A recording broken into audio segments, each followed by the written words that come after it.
Je me présente Clara Schmidt, je travaille à Valenciennes Métropole depuis 2021 maintenant sur la fonction de chargée de mission économie sociale et solidaire, une thématique pour laquelle je me suis engagée maintenant depuis de nombreuses années puisque j'ai notamment suivi un master en développement local et économie solidaire justement ici à Valenciennes.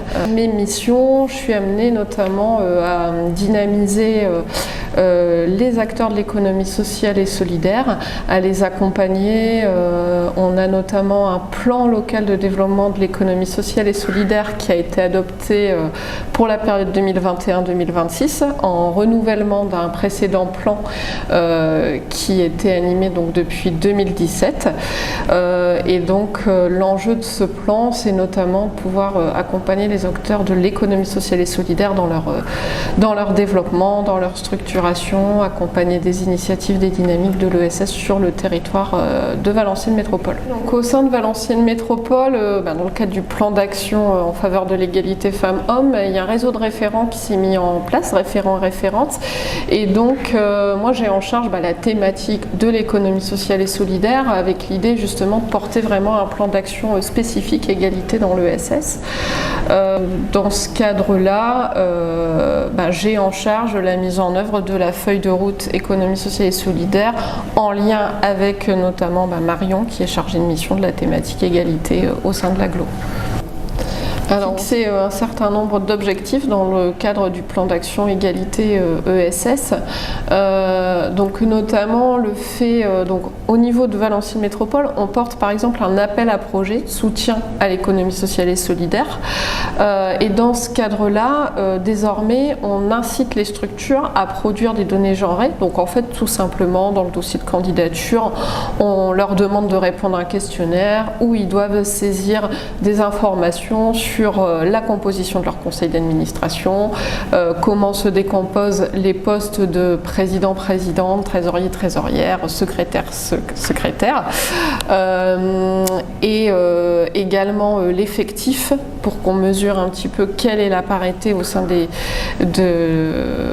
des effectifs des structures de l'ESS qui sont soutenues par Valenciennes Métropole. Et voilà, ça nous permettra aussi de mesurer s'il y a une évolution dans le temps par rapport à cette égalité.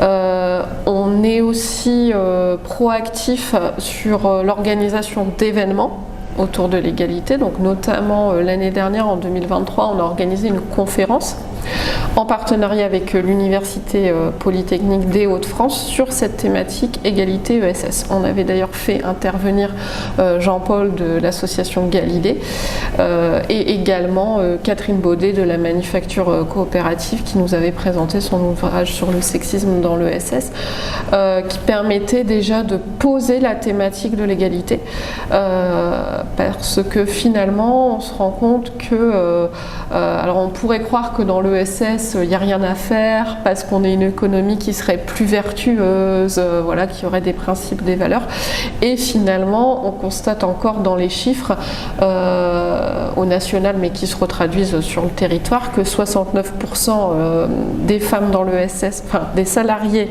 de l'ESS sont des femmes et qu'en réalité elles n'occupent que 56% des postes de cadre et de direction. Donc on se rend compte que le plafond de verre il existe aussi dans les structures de l'ESS et qu'on a notre rôle à jouer en tant qu'acteur de l'ESS. Alors pour moi, travailler sur l'égalité, ça permet de se renouveler parce que c'est un questionnement je pense que je l'ai déjà évoqué, mais qui n'était pas forcément posé aujourd'hui dans les missions au quotidien. Et donc là, le fait de poser cette question, ça permet aussi d'ouvrir un nouveau champ et d'aller plus loin. Alors dans l'ESS, on parle beaucoup d'amélioration des pratiques des acteurs de l'ESS. Et là, c'est un moyen d'aller plus loin, vraiment sur une thématique en particulier.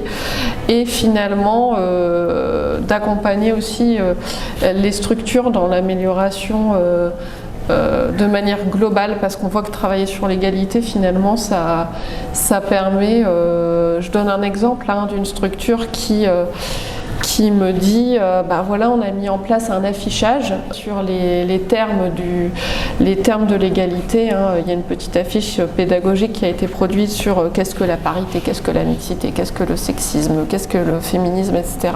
Ils ont affiché dans leurs locaux cette affiche, ce qui les a amenés à se réinterroger sur leur affichage de manière globale. Donc on voit finalement que travailler sur l'égalité, ça peut amener aussi des vertus auprès des structures avec lesquelles on travaille. Et ça, je trouve que c'est vraiment très très intéressant et enrichissant. Alors aujourd'hui, on constate que l'ESS n'est pas forcément exemplaire en matière d'égalité. On voit qu'on a les mêmes problématiques dans le secteur de l'ESS que dans les autres secteurs publics ou privés lucratifs. Donc il y a un réel enjeu à travailler là-dessus et les acteurs de l'ESS ont quand même une certaine exemplarité à montrer dans ce domaine-là.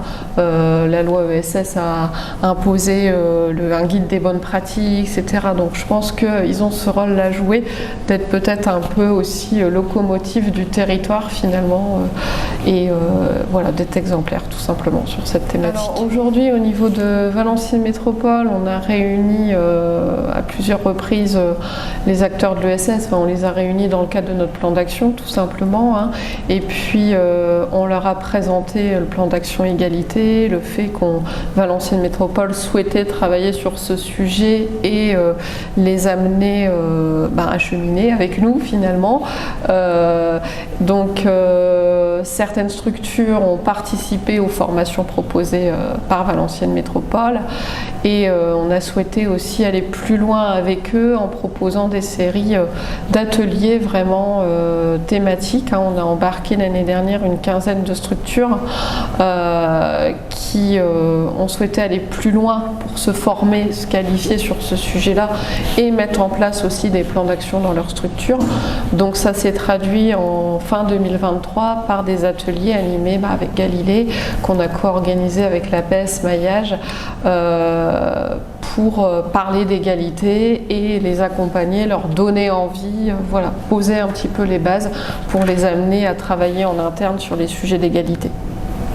Donc peut-être quelques exemples, c'est que on a mené des ateliers avec les acteurs de l'ESS. Là, on voit déjà que ça produit des choses, que ça suscite une envie. On va aller plus loin en 2024 avec l'organisation d'une communauté d'échange et de pratique pour faire le point avec eux, avec les structures, de voir comment elles ont réussi à mettre en place des choses en interne. Est-ce qu'il y a eu des freins? Quels ont été les leviers?